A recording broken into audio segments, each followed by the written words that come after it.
ఇటీవల నా పెరిగిన HbA1c స్థాయిల గురించి మా మిత్రుడు ఎండోక్రైనాలజిస్ట్తో నేను మాట్లాడుతున్నాను.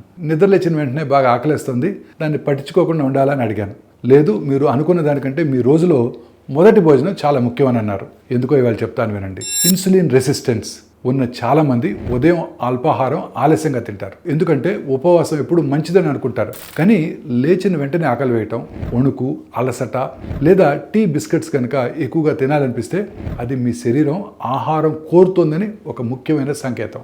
ఇక్కడ మీరు గుర్తుంచుకోవాల్సింది ఇంకోటి ఉంది. కేవలం ఎప్పుడు తింటారనే కాదు, మొదట ఏమి తింటారనేదే కీలకం.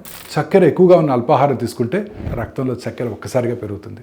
కేవలం టీ లేదా బిస్కెట్లు తీసుకున్నట్టయితే త్వరగా మళ్ళీ ఆకలిస్తుంది. కాబట్టి లేచిన 1 నుండి 2 గంటల్లోపు సమతుల్యమైన అల్పాహారం తీసుకోవడం చాలా మంచిది. మాంసకృతులు మరియు పీచు పదార్థం ఉండేలా చూసుకోండి. గుడ్లు, మొలకలు, పప్పులు, పెరుగు, పన్నీరు, ఓట్స్, జొన్న దోశలు మంచి ఎంపికలు. ఇన్సులిన్ రెసిస్టెన్స్ ఉన్నవారికి మీ రోజులో మొదటి భోజనం రోజంతా రక్తంలో చక్కెరని ఎలా నియంత్రించాలో నిర్ణయిస్తుంది. నా మొదటి భోజనం హాస్పిటల్లో రౌండ్స్ అయిపోయిన తర్వాత 8 గంటలకు ఖచ్చితంగా తింటాను. ప్రతిరోజు కూడా రాజ్మా, చోళే, చెన్న, ఓట్స్ రోటీ, బార్లీ రోటీతో తింటూనే ఉంటుంటాను. దాంతోపాటు సీజనల్ ఫ్రూట్స్, ఈ సీజన్లో అయితే ఖచ్చితంగా మ్యాంగో కానీ నేరేడుకాయలు కానీ తింటుంటాను.